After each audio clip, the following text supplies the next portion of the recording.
A smart person knows what to say. A wise person knows whether or not to say it.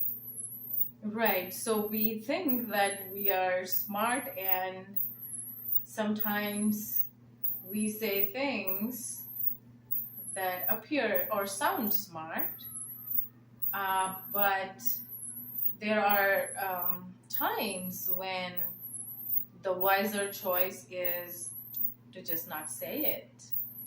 So that's what I've seen in my experiences. That is what is called wisdom.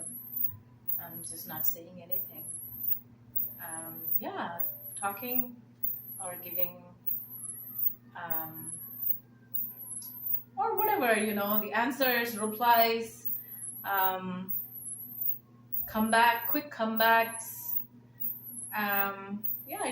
It may appear or make you look smart, but the wiser choice has always been to not say anything in many situations.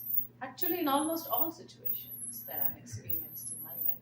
Yeah. A smart person knows what to say. A wise person knows whether or not to say it. And it's related to giving advice also. So one last point I appreciated that I heard from one devotee. He says, if you're driving in your car and your GPS malfunctions and you do not have a map in your car, the first thing you're going to do is call your friend at home, whoever your friend is, and they're at home. And the first thing you're going to ask them is, can you direct me where I need to go? Because they may have their internet available, Google Maps.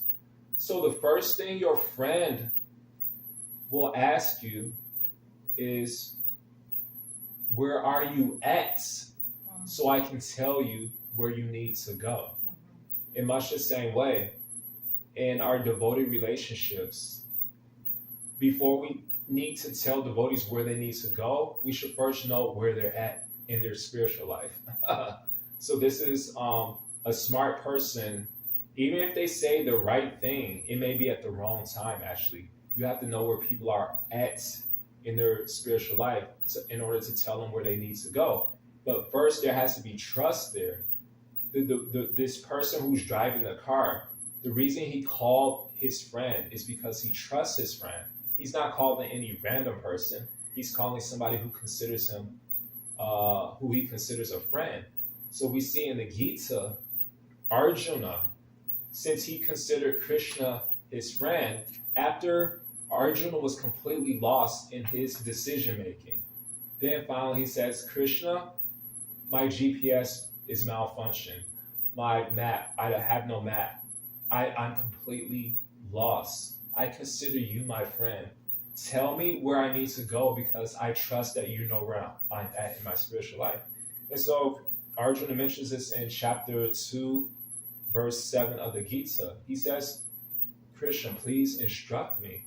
Tell me where I need to go.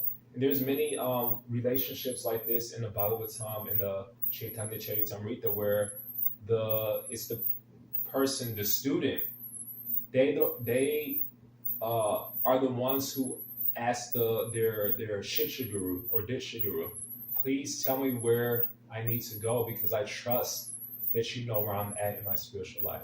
So in final, the conclusion is that a smart person knows what to say. A wise person knows whether or not to say it.